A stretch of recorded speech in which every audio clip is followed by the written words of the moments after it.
You're listening to the Scarf Bagara War, part of the Talksport Fan Network, and charity partners with Mentel, for county fans, by county fans.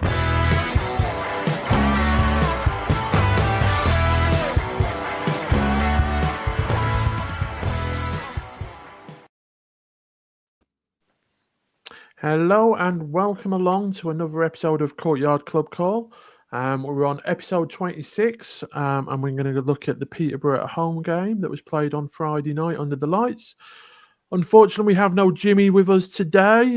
Santa has recalled him back to Lapland, and obviously it's a busy time of the year, so we might not see him for a few days. Luckily enough, we have super sub Andy to jump in, and as always, never lets us down. And we are joined again by Rob from the TFR podcast that you can find on YouTube. Hello, gents. How are you? Very well, thank you. Yeah, I wouldn't say it's unfortunate that Jimmy's not here. It should be fortunately that Jimmy's not here, because you get a better replacement, don't you? Well, that's not for me. Obviously, the listeners and the viewers. Oh no, I'm well and truly happy telling Jimmy on air that I am the better replacement.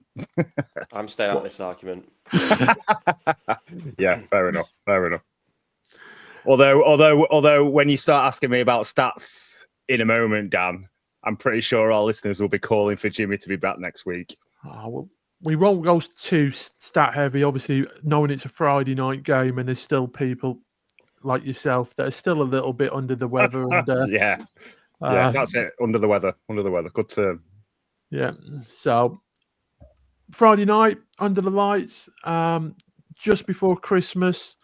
Good excuse to get away from the Christmas shopping or wrapping presents and get out of the house. Full house. I think the attendance was just under 10,000. Quite a lot travelling from Peterborough. So well done to the Peterborough fans for travelling up. So let's sort of go into it a little bit. So we'll start with the starting 11.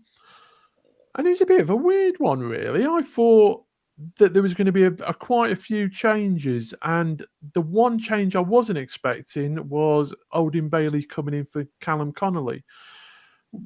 You guys, how did you sort of see that starting 11? We'll go through it in a minute. But was it what you thought it was going to be? Did you predict it right?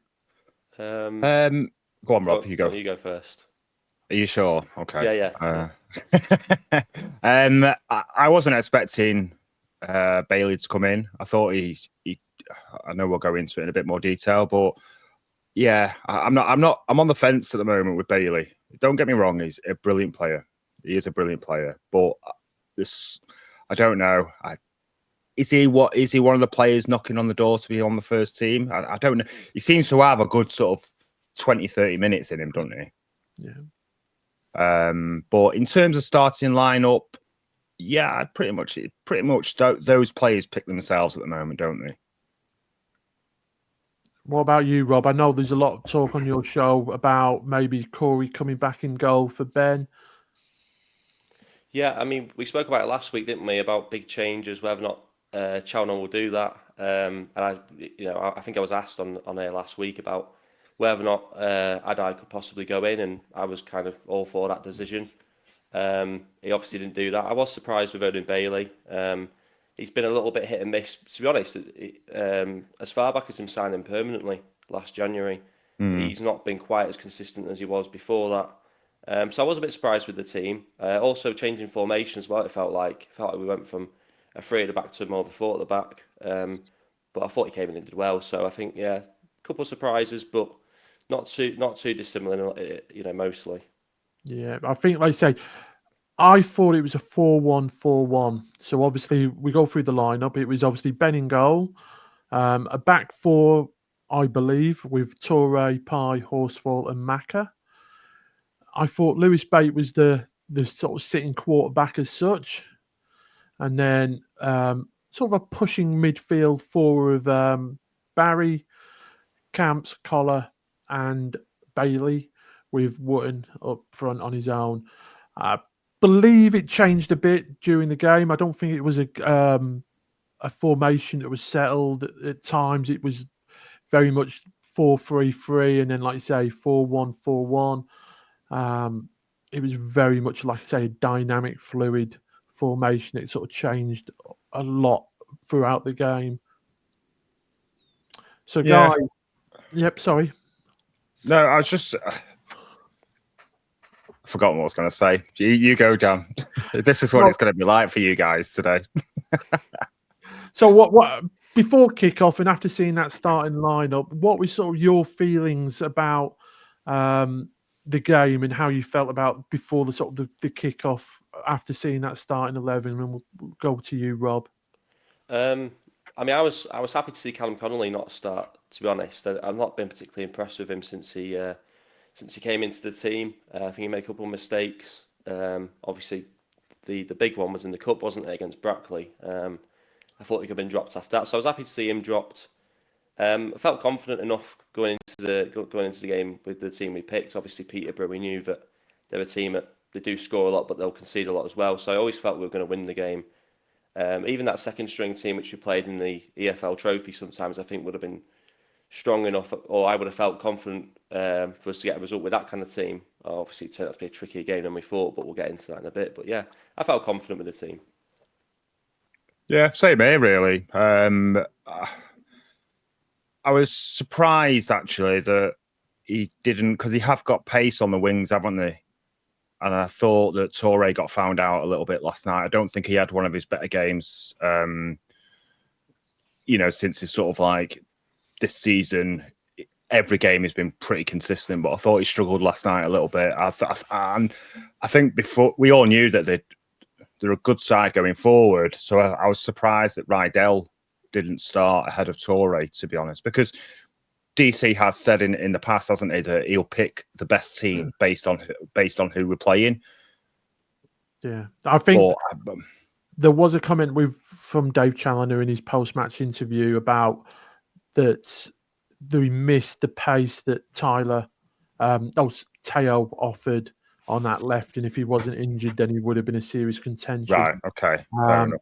I think Rydell is very much more of an attacking option than a defensive one at times. Yeah. I think, like we've said before, that he gets found out a little bit when on the defensive side of his game. Attacking wise, I think he's probably still the best player we have in the team that links up with Barry really, really well. So it is a very much sort of decisions on strengths and weaknesses and looking at the opposition for me. So let's get into the game. First 20 minutes for me looked like Barcelona. Very front foot, very high press. Catching, we wouldn't let them Peterborough out of their sort of 18-yard box or from 15 yards away from goal. We were really snapping on them, winning the ball back. And it was looked really, really good for the first before we even scored the goal. We looked like there was only one team in it. And my nerves, or any nerves of the game, like you say, just disappeared. And I had no doubt after the first 5 minutes that we were going to win this game 2-3, 4-0. How did how were you sort of feeling after them first 10 minutes, Andy? Very confident, very confident. I'm always optimistic and confident anyway. As everybody knows, losing 8-0 previous game, I'd be saying that we're going to win 8-0 the next game. But confident. I just think every time that we went forward, we looked dangerous in that first 20 minutes or so. Some of the link-up play and the passing was just, as you described it, like Barcelona-esque. It was some of the best football I've seen us play, to be honest. And then I wouldn't say we sat back after the 20 minutes, but I don't know. It's a tricky one, really, because I think when they scored, and tell me if I'm skipping ahead a little bit, Dan. That's all right. We are skipping a little bit, but we'll get to it in a minute. Let's talk about the goal first, obviously, that put us 1-0 up. Odin Bailey. You could argue it's more from, I don't think he knew much about it, in all fairness. Louis Barry free kick on the side, and he's whipped it in really low, hard, fast. one of them that I think if everybody misses it, I think it might be going into the goal itself. But Olding's managed to sort of run onto it, and he's got a knee to it, a calf to it, or something onto it, and deflect it into the goal, which is brilliant. And it was a deserved lead at that point. 11 minutes in, we've had a few chances, we've put a few crosses into the box. We're very front foot on it, and like you say, when Olding Bailey scores that goal, and he's probably, like you say, one of them players that just needed to get a goal. We've said this about Tanto. It doesn't matter if it comes off his arse or his left bum cheek. He just needs to get a goal. And I think at that point, Olding Bailey, definitely, right man at the right place in the right time, and it's gone off on him, and it's hopefully it's set his game up for him then. And like you say, the first 20 minutes non-stop. But how are you, Rob, feeling with them sort of first 20 minutes and after we scored that goal? Yeah, I mean, it felt relatively comfortable. Peterborough just looked under the cosh from kickoff, really. It felt like every time they were trying to play out from the back, which they persisted with doing, we just looked like we were going to nick the ball off them, and we did it a lot of the time. The only thing I would say is, with them playing out from the back, I just wish we had someone like Tanto, in the team pressing from the front, because as good as Button is, he does put in a hard shift.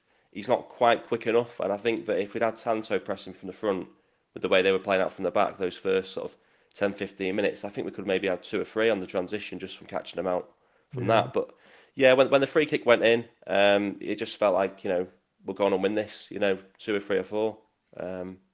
So yeah. Yeah, I found, obviously I watched it on the stream, and JK and very, very saying that Peterborough their own worst enemies, the creator of their own downfalls at times, trying to play it out from the back. But we just didn't seem to sort of take advantage of them opportunities that we won. We won the ball back really in good positions, but within 2 passes, we've lost the ball again. And, the first half stats probably sort of, ring true with that. We had 8 shots on target in the first half, but only 2 on target. And like I say, I just felt that at that point that we were squandering chances and really good possession of the ball in good areas of the pitch. But we've said this before, though, haven't we, Dan, on the Wednesday show, and it's been said on the Courtyard Club call before, that we're not clinical enough. And when we seem to go 1-0 up, and this is what I was trying to sort of get to, even then when they equalised, but we need to be 2 up, and we were creating opportunities to go 2 up or 3 up, but we're just not clinical enough. And if we can just be a little bit smarter with the decision making, which I've got to say, Louis Barry last night, he got 2 assists last night, didn't he? Yeah. 2 assists. He was a little bit greedy, but he's going to be greedy. He's that kind of player that can be greedy. But I thought he was very unselfish last night.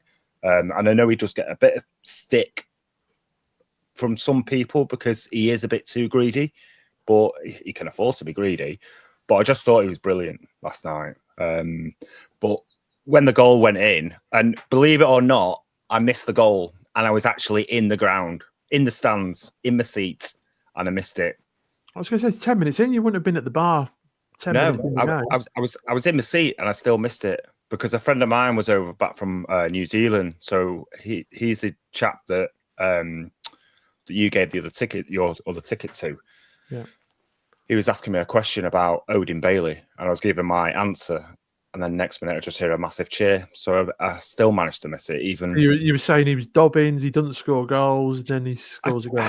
Yeah, basically, I was just saying he's just not consistent enough for me. We can get a good 20 minutes out of him, and that's about it. And then he goes and scores. But I don't care if I miss goals and we win a game or score a goal. Then and I don't see it. I don't care as long as we score. So yeah, so like I say that first half of the first half, like you say, Barcelona-esque.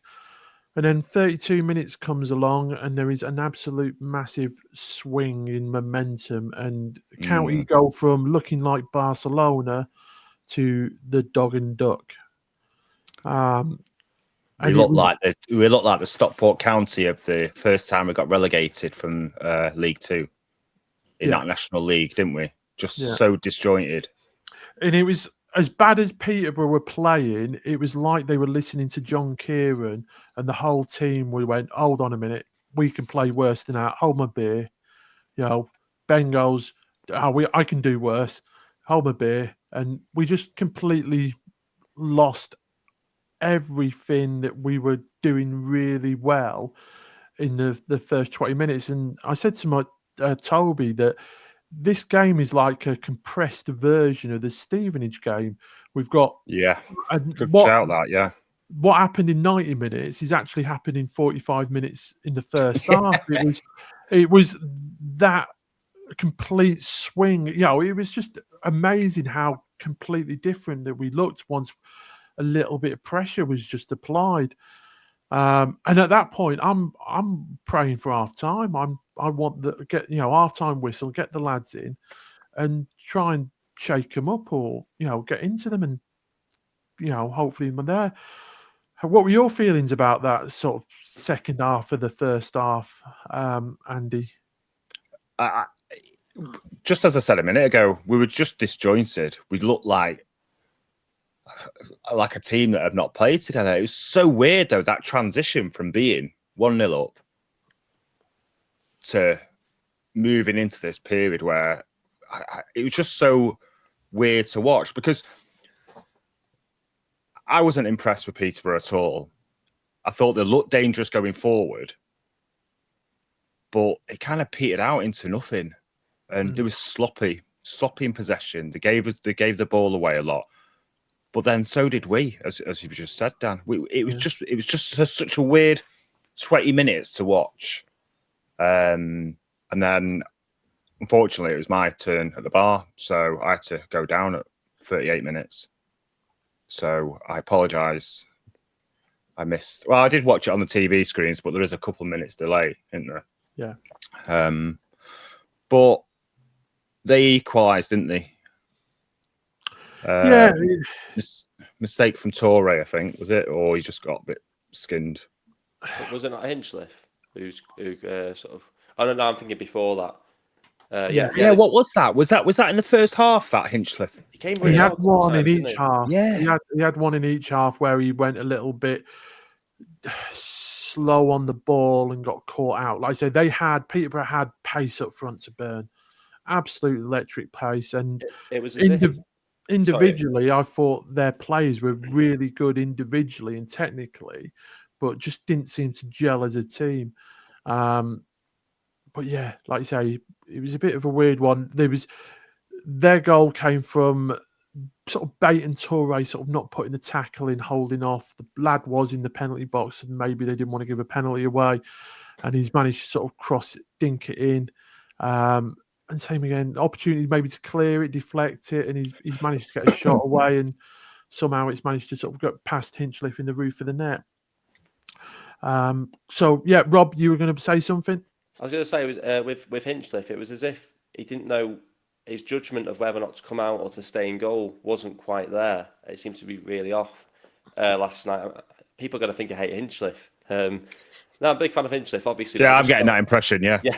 No, I think I just felt like his decision making and whether or not to come out just seemed to just disappear a little bit in that first half. And I think once he did that, I think the defence probably lost a little bit of confidence. Maybe their decision making started to go a little bit, and it probably all sort of came from maybe a little bit of complacency, going 1-0 up, thinking it's too easy. Not taking our chances, but thinking, oh, it's fine, we'll be okay, we'll go on and win the game still. Complacency. Did you think just on that note, Rob? Did you think when we did equalise, were you still confident? Because I was still confident. When they equalised, did you think it's going to be one of those games again?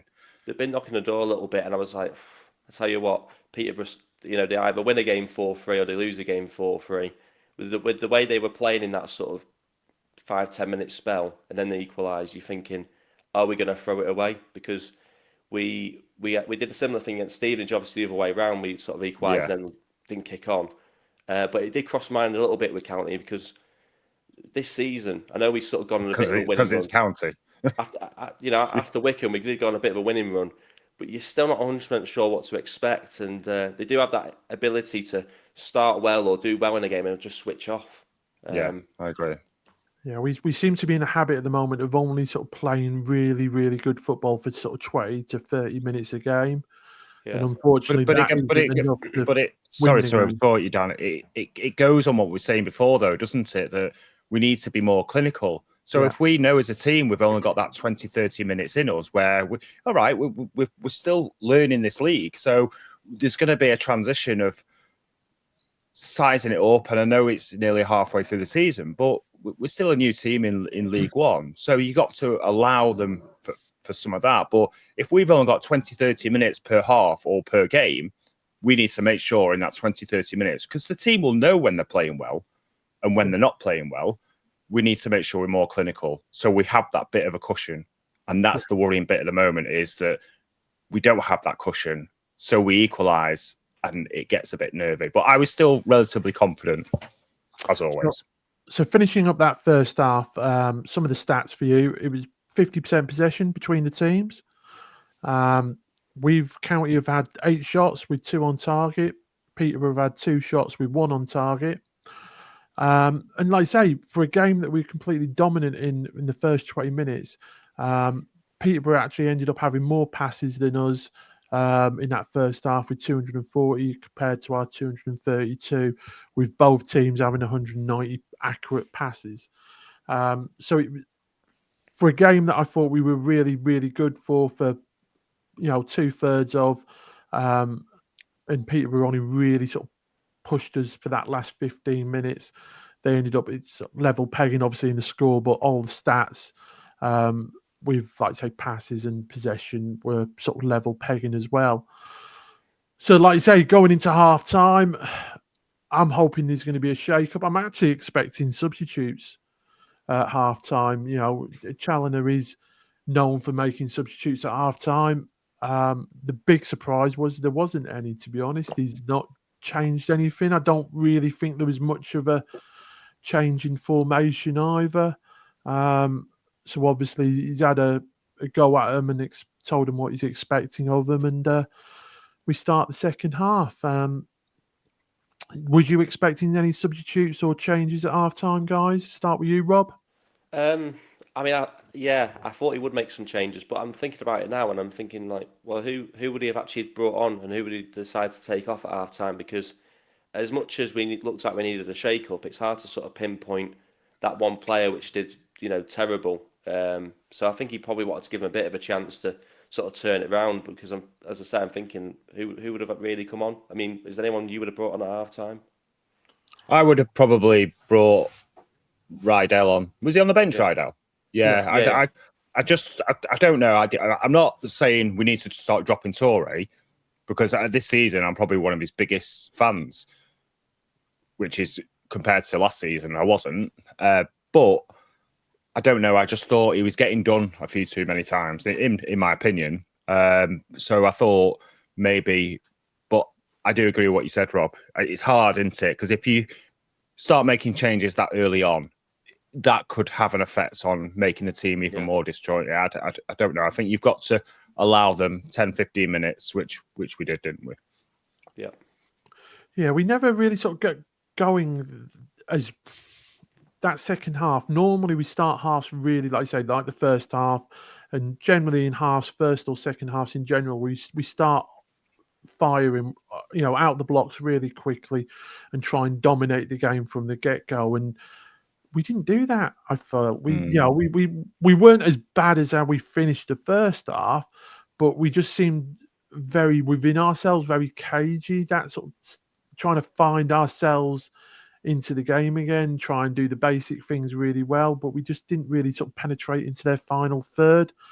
I felt in that sort of second half, and same again. Ben had obviously another wandering moment of madness as such. I think that's a polite way of putting it, Dan. Well, it's if you want to try and give coronaries to all the fans in the ground, I think that's probably best way of doing it, to be honest, is have your goalkeeper come wandering around. And as much as people criticise Corey, I don't think we've had Corey caught in that position as bad as what Ben was caught twice in that game, really. Sort of in no man's land, really. So, yeah, and it was just a bit of a weird one. Like I say, we just couldn't huffed and puffed, couldn't really get in the flow into the game. And even Peterborough still were having a lot of the ball. They finished that, the second half, they had 53% compared to our 47%, but they just weren't doing anything. Peterborough were obviously making substitutions a lot earlier than us. They made a substitution at half time, taking off the central defender that got booked quite early on, and was sort of, we all thought that he was sort of walking a tightrope, and one more move, and some would argue that he should have really got a second yellow card for pulling Louis Barry down in the first half. So obviously they've taken him off Peterborough in half time, and then they've obviously made another substitution as well, where their midfielder got pulled up. I think he got a knock in the first half, and he only lasted 5 minutes of the second half, and then he came off as well. So, Peterborough were sort of making the substitutions quite a lot. We made obviously substitution at 69th minute with Tanto coming on for Callum Camps. A bit of a weird one for Camps, I thought. Sort of flashes, moments of him really good on the ball, but a little bit like Will Collar, a little bit anonymous in the game. Yeah, just going back a second, actually, when you said make a change at half time, I did actually say at half time they should probably bring Camps off and bring Norwood on. I don't think Camps had one of his better games. And I just thought at the time, when we were a little bit disjointed, we just needed that control in midfield, didn't we? And I don't think Camps was giving us that. Yeah, the control, like I say, JK on commentary mentioned it a lot of times, that word control. We just did not seem to have control, decision-making, just seemed to be all a scattergun approach at times. So, yeah, it was a bit... Did you, obviously, Rob, were you happy to see Tanto come on at 69 minutes? Yeah, I was, to be honest. I mean, I would have started him. I would have started him and Barry up top going into the game, because it felt like when we made the changes, it felt like it went to a 4-4-2. Yeah. Once Tanto came on, that's probably how I would have wanted to start the game. Obviously, you can't always start the game in that way because you might get found out, and then you could be 2 or 3 goals down. But I think Tanto and Barry, those two playing up top, last season it was brilliant. I would have liked to have seen it from the start, but as soon as Tanto came on, it was almost an instant impact, wasn't it, with the goal? And I think he's got it in him at this level. I think he's had a difficult start to the season, being injured, not really doing pre-season. He can 100% cut in League One, I'm sure of that. And as I say, him getting the goal, it was the right decision to bring him on as well. But I think the team does, we talked about getting control in the game as well. I was going to say, I think the team struggles to... It's important to have control, but it's also important to create. And I think that looking at the midfield a little bit this season, sometimes it can lack creativity. We said it about Will Collar not having one of his best games as well. But yeah, I think it's the right decision to bring on Tanto. But I do think we sometimes struggle with that creativity. Yeah. I mean, like I say, Tanto came on at 69 minutes. 6 minutes later, he's getting his goal. And same again, we did something that we lacked doing. We started doing it at the beginning of the game. It was getting to the byline, crossing the ball. I always feel that as a county side, if we cross the ball from the byline, we will always have a threat. And, players like Wotton come alive, players especially like Will Collar. Will Collar, for me, is a player that goes into the box, arrives into the box and side foots the ball into the back of the net because nobody's picked him up. And you can only do that if we're getting the ball to the byline and we're pulling it back. And this one was obviously Barry getting to the byline. He's pulled it back unselfishly, a couple of step overs, and it's found its way to Tanto on the edge of the 6-yard box, and he's calmly side-footed it back across the goal into the back of the net. And relief for me. How did you feel about that, Andy? Excited. Absolutely excited. It was coming. It was coming. I think it was coming. We didn't create loads, but we were. I think this season we are exciting when we go forward. It looks like there might be something. I know sometimes we're not clinical enough, but it's just about creating those chances. And I do agree with what you're saying, Rob. We don't seem to create enough, but when we do create, it does feel like there could be something, and that's what you want as a fan, isn't it? Every time Louis Barry runs down that wing, it's just everyone's on the seats. Everyone's off the seats because they think something's going to happen. I would say, I wouldn't say relieved because I was very confident that we would get it, but it's still a nice feeling when we do get it, especially from Tanto. He deserved that. He does work hard when he comes on. He's not had the best start of the season. I thought his contribution as a whole when he came on was outstanding. I thought he ran everything down. He played on the wings, winning tackles, putting a foot in, an absolute nuisance.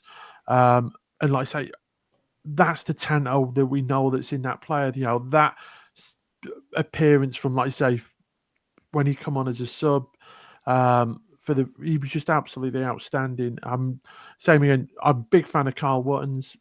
But the problem is with Carl, not Carl, but the way that we play with Carl at times is that we pump balls up to him and he's isolated. He's got nobody around him and he gets battered every game. And after sort of 65, 70 minutes, he looks dead on his feet. Can I interject, Dan, and ask you a question? I know I'm obviously third chair in most shows, so I don't get to ask the questions, but this time I'm going to.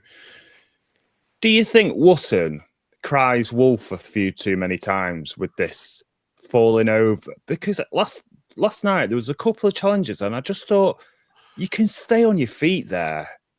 And it's so frustrating because he doesn't win. He does get hacked down a lot of the time. But I do think a lot of it is a 50-50 and he seems to disrupt the game himself by trying to get a foul than if he just stays on his feet and I think it's football intelligence, and as the higher you go up from the divisions, the players that have more of it will play at a higher level. For me, there's a time and place to go down. If you go down like that in a penalty area, the likelihood is the referee won't give you a penalty. If you go down like that 20 yards away from the goal, the likelihood that it's an easy decision for the referee and the referee will give you a free kick. So I think you have to be just a little bit smarter and a little bit cuter when you do it. Because, like I say, you have to work out what the referee's giving. I thought that, we're going to the ref, but I thought he was quite open in the way that he played. He let a lot of things go on and carry on and let the game flow a lot. And, we've had referees that blow up when a defender sneezes, and he's blowing up for a free kick. So I think you have to have that sort of level of intelligence, football intelligence from the players of knowing when to do it, how to do it, what the referee's like. For a perfect example is the opportunity in the first half where Ben's gone wandering and the defender, their attackers knocked it past Ben completely. Now, in a higher division, that attacker would have run into Ben, would have made contact with Ben, so Ben gives away a penalty and Ben's getting sent off instead of running around him. That's the level of intelligence. And that's, some people might say, well, that's not in the spirit of the game and stuff, but that's what happens. The crafts of shithousery, it takes up another level. And I thought Ben was lucky because I say if that was a championship team, he would have forced the referee to make a decision. He would run into him. And that's what happens. And I just think, like I say, with Carl, he does get pulled about a bit. But you've got to work out what the referee's going to give and what he's like. Is he likely to, if you go down in the penalty area, is he likely to give it? Probably not. They don't do it this level. Is he likely to give it 25 yards away from the goal? Probably, because it's an easy decision for the referee. So, but same again, for me, get the balls to the byline, cross him in. I think you see a different player with Carl Wootton when he's attacking the goal for me, I see too much of his number. Yeah. Do you know what I mean? He's got his back to the goal. And I On want the floor. yeah. Well, on the floor or the ball's coming to him, but he's got. Do you know what I mean? You see the back of Carl Wotton's head too much in a game. I want to see the wingers get to the byline and Carl Wotton running towards us to head it, side foot it, bundle it in the back of the net. For me, that's a bigger threat than Carl with his back to goal, holding the ball up and laying it off to somebody else. Do you not think that's just his game though? Because if that's how he seems to play all the time. So I think he's often getting caught up in these moments where he's trying to win a free kick, and obviously he does end up in sort of almost scraps with their defenders a lot of the time. But yeah, I mean, I think I have to agree. He's a little bit sort of what was it, crying wolf a little bit. Yeah. With Wotton, and obviously Tanto's not started the season brilliantly. He's had it difficult, but at what point does Alafi actually get that chance to start down the middle? Because a lot of the time we're not scoring goals, we're not looking particularly prolific in front of goal. Wotton's pretty much been starting most of the games. At some point you've got to mix things up a little bit higher up the pitch as well. And I think that, like I said before, Barry and Alafi last season, we've not got Barry for too much longer, unfortunately, it doesn't look like, but play them two, and see what happens, because you keep doing the same thing and it's not really working. You've got to try something new. Yeah, I agree with that. There was a game, I can't remember which one it was. It might have been one of the one of the trophy games, but Tanto was that kind of hold-up striker, and he can hold the ball up well, Tanto. He's worked on it a lot. He's worked on it a lot as well. He has, you're right. And he can be that. I'm not saying he's going to do it to the lengths that Carl Wotton does it, but he can be that hold-up player. Yeah. And so the problem is, the longer the game goes on, I think the less effective Carl Wotton becomes, because he's tired, they worked him out, and the decisions don't go his way. So I think the referee has a bit of a mind block on him as well.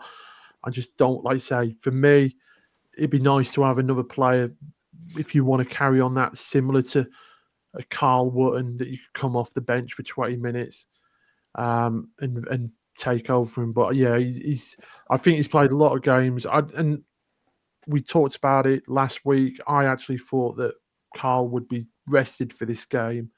With so many games over the Christmas period, I thought this would be a game that he'd actually be rested in. But like I say, we wait and see. Well, it's like Rob said though. If we don't seem to be, it's not. I'm not saying it's not working, because we do win games, but something needs to change. So why don't we try and change that? If we've only got Louis Barry for another couple of more games, we're going to have to find another way of playing. I think we will bring somebody in to replace Barry if he does go back. And I was saying this last night, that at the moment, it might seem that we're a one-man team. We're not a one-man team, but because of Barry. But we've got Barry, so we're just playing to suit the game for us, that Barry fits into it. I do believe that if Barry goes, we'll have to find another way, which we will do. We play to the team's strengths. Yeah. And Louis Barry, like you said, Louis Barry is an absolute strength. He's a star. He's, Russ has said many times, he's a cheat code for this level. And we're all talking about the same rumour that we've all heard, that Louis Barry's last game for County will be Mansfield at home, and then he will be recalled. There also is another rumour that Aston Villa are lining up one of their reserve players to come back this way as well to replace Louis Barry. Cloned him. Well, we don't know. Well, hopefully. Is it what? I miss that, Rob. Sorry. I think they cloned him, because we need another one like that. We need two, really. One either side. But can you imagine? Yeah. But let's be absolutely honest. We were fortunate, probably maybe, to get him back this season. The fact that he's done so well and Villa want to push him and test him is it'd be more upsetting if he was going back to Villa in January, because he's only played 3 games and he's not done anything. He's loved his time here, set memories. He will always be in the memory of County fans. And the best of luck to him. Wherever he goes, I don't think he's going. No, well, I Is don't. Is that optimism? Maybe, yeah. I know. I don't see what advantage it is for anyone. He's having the best season ever. Why damage that by? That's the it's thing, a gamble, though, isn't it? That's the gamble. It's obviously, if he goes to a championship club and he has to play week in, week out, that's the argument. If he goes to a championship club and he plays week in, week out, he might not perform to the level he's been performing that he has with County. But if he goes to a championship club, plays 15 games, say, scores 4 or 5 goals and gets 4 or 5 assists, then he's stepped up. And like I say, that's all I want for the lad. I want him to play at the highest level possible he can do, and even international play, because it'd be brilliant in 4 or 5 years' time to sit down and go, we helped him get there. So I've got if it happens, it happens. If he stays at County for the rest of the season, absolutely over the moon. But same again, if he goes on somewhere else, as long as it's not Burnley, I'll be supporting him all the way. If he goes to Burnley, he's dead to me. Simple as that, really. But I was saying this last night. I don't understand the recall on a season-long loan. It shouldn't be allowed unless you're going back to your parent club because of injuries or shortage of players. I just think, what's the point in a season-long loan if they can just be recalled at any point? Because let's turn it the other way. If you're Aston Villa and Louis Barry had come here and he's only played 3 games, been on the substitutes bench, only comes off for the last 4 or 5 minutes, you'd be going, well, this is not helping him in his progression and his development. So you'd be wanting to bring him back to send him to somewhere where he is going to get the game time. What is the point of them loaning him out to the Championship, though? Because I can see their point, but I can only see it being a financial thing. His price will be higher if he goes to the Championship. But Louis Barrier will then look at it and go, well, you're using me to, sort of put my fee higher up to then what move me on in the summer. I think, me personally, I think the Championship is completely another step up from what we're at the moment, especially that top end, the pace of it, the physicality of it. And like I say, just even the mental football knowledge brain of players is just completely jump up. So I say, testing him. But sorry, Dan, but for me, I don't see it as a good gamble. If he stays with us, and I said this on the main show a couple of weeks ago, that his value has gone from, say, $1 million in July to, 3 or 4, 5 million now. And that's half a season. He stays with us and gets another 15, 20 goals, whatever, then that value is only going to increase even more. If he goes to a Championship club and the gamble doesn't pay off, then his value is not going to increase anymore. So let's just look at it this way, because everyone goes about value. Because we're all assuming then that Aston Villa's progress is just to sell him on. If you wanted him to get into the Aston Villa team as quickly as possible, then you need to push him and test him and get him to the higher level. If you were thinking, actually, if we can test him at a Championship level and then have him a proper pre-season with the Aston Villa squad, then he'll be on the fringes of that Aston Villa first team next season. I don't think Aston Villa have got any interest in selling him over the next 2 years. No, I don't think it's not. They've got no interest in selling him for the next 2 years. I don't think Louis Barry's dream is playing for Aston Villa. He's an absolute Aston Villa nut, as with all his family. It's a dream for him to play for that first team, unless the club turn around to him and say, you are never going to play in this Aston Villa first team, then I don't think he's going to go anywhere. He's going to fight tooth and nail, that lad, to get into that Aston Villa team, because that is his dream. So it's a value I don't think he's got. If he can't do it and in 2 years' time he's not getting the game time and his career is disappearing, then I can understand it. But he's 21. The reason why I think it has to be a value thing is because if they believe that he can be good enough to play for Villa one day, then 6 months extra in League One and then going out to the Championship in next season, where's the rush? And I think the rush feels like it's them trying to monetize his value to the highest amount so they can sell him on in the summer. That's how it looks like from where I'm stood. We were waiting. I agree with that. We were waiting to see. Right, so let's wrap up this game. Obviously, Tanto gets the goal, and 75 minutes, a lot of substitutions. So Peterborough didn't really sort of push us to have, apart from obviously when Ben went for a wander, didn't really look like they were going to get that equaliser. I think we got a little bit clever and started to manage the game out from that point, would you say? I know Adrian Durham at TalkSport had a bit of a meltdown because Ben went down with an injury to take a few minutes out of the game and for the coaches to speak to the players. But that's what I want to see. Too many times. Everyone does that. And it's too many times, like I'd say, the Northampton game for a prime example, where Louis gets a penalty in the 80-odd minute, and then we end up conceding in the 92nd minute an equaliser because we've not. Was that when Pye gave away the free kick? Yeah. Right. Yeah. In the 90th minute, when instead of just managing the game out for me. So they did everything right for me. We managed to seal it off, get the win. Even Carl Wotton, technical foul right at the end, I think pulling someone's shirt back. It was running through midfield, got himself a booking as well. And relief, to be honest. After 2 defeats, one in the trophy and then obviously Stevenage, we managed to sort of get a response and get the win going into these next sort of Christmas, New Year games, 4 games in sort of 10 days. Yeah. How did relief when that whistle came?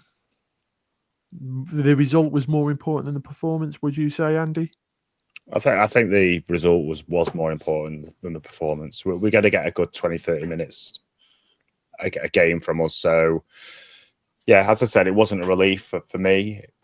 Obviously, it was towards the end, because especially when they put up 7 minutes of added time. Like, where did that come from? I don't remember them being loads of... And this is the other thing with regards to the officials, that it's not consistent. We've gone games where there's been real long, lengthy injuries, and they've put up like 4 or 5 minutes. Last night, all right, there was a few subs. There was only 1 goal in the second half. And there wasn't really many lengthy injuries. Ben's for, it wasn't that long, was it? But 7 minutes, wow. Do you mention the referees on this show, Dan? We do. We were just about to say, how did you rate the referee? I mean, my personal opinion is, like I say, not the worst we've had. He tried to let a lot go on. I think there was a challenge in the first couple of minutes that, like John Kieran said, if that was in the 60th minute, that was a booking. And he sort of let that go on a Peterborough player off. Same again, there was obviously the incident with the player that got substituted in half time for Peterborough. Hacked down, got a yellow card and hacked down Barry, which should have been a second yellow in all fairness, but he didn't make that decision. Peterborough's manager, Darren Ferguson, said, I think he said after the game that I think both of them could have been sent off. Yeah, I saw that. I was just about to mention that, yeah. Yeah. So he was very, I thought, let's say, we're damned if we do and damned if we don't. We moan when referees let things go and try and keep players on the pitch and, not blowing his whistle for every minute. And then we sort of moan that he doesn't give the fouls and the pulls and the tugs and stuff like that. So he's stuck in a hard place. But I thought it was an entertaining game to watch. At times, like I had to watch through my fingers, closing my eyes, squinting. It wasn't that bad. There was definitely moments in that game where it was bad. I was probably about 5 pints in, but I probably didn't have any effects on me. Did anyone notice last night, anyone who was at the game, that they were playing crowd noise through the speakers at points? Did anyone pick up on that? No. It felt like they had crowd noise going through the speakers, and it was in the Cheadland anyway. It was a bit weird, like when we scored and that. Stevenage did that as well, didn't they? When they scored, the goal scoring celebration music started off with crowd noise and It's a cheering. bit strange. I didn't hear that. No, that'd be interesting to. Maybe I misheard it, but I certainly thought I heard that, and I thought if that is real, I'm not a fan of it. Oh. Unless someone's microphone was still on when. Yeah, maybe it was from the announcer's microphone being left on or something. Yeah. Accidentally. But it happened quite a couple of times for it to be a sort of mistake. So I don't know if anyone else heard that. But yeah, That'll be on the long list of getting the reses if that is true. That's happening. Yeah. So I think we've wrapped up the Peterborough win at home. So I think we're nearly done now. We're 50 minutes in. Just leaves. Man of the match. Was it Odin Bailey? Odin Bailey got man of the match from the sponsors. Surprised it wasn't Lewis Bate. Bate all day long. I thought he played really well actually, but I think he does always seem to get the sponsors man of the match. But actually, I think yesterday was the one time when I could have gone, yeah, he actually deserved that, and he didn't get it. But I think it's because he got the goal, didn't he, Bailey? And it was an important goal. He did play well, Bailey. He did play well. It's probably one of his better games. But I just thought of all the players on that pitch, because sometimes I think that Bate, yes, he plays well, but in other games where he's got man of the match, I thought there's more standout performers than him. He pressed well as well. He steps up from midfield, doesn't he, to try and win the ball? Yeah, he does. Yeah, but yeah, I think because like you say, because he got the goal, that's probably the reason why. Yeah. And also they've run out of gins for Lewis Bate. Yeah. And they're just finishing up a special mention, obviously, for the return of Carl Noyle. Yes. It was obviously great to see him come back. Looked like he, and same again, just didn't run around for 5-10 minutes, actually got involved, a couple of good clearances and stuff like that. So it was, great to see him get a little bit of game time, and hopefully, come sort of mid-January, he's completely back to his best. Because I think him at his best, he's a League One player all day long, to be honest. He might be back for that Palace game. Who knows? Well, that's going to be an interesting one. So that's us. Another Courtyard Club call all wrapped up. I believe there will be a live show this week, maybe on a Friday with Russ and Waggy. We will also have a little Christmas gift from us all, from the Scarf Bagara War for all of you listeners, which will probably be dropping on Christmas Eve, so keep a lookout for that. Apart from that, I think we'll wrap it up there, guys. Yeah, just obviously on behalf of us all, myself, Dan, Russ, Waggy, who's the other one? Jimmy, Stu. No, I was referring to who's the other one, to Jimmy. No, just having an amazing Christmas. Thanks for all your support this year. It's been brilliant. And yeah, we hope everyone has a good one. And we'll see whoever is going to Huddersfield on Boxing Day. See you all later. Bye. See you later. Bye. Yeah. Bye. Cheers, Rob, by the way.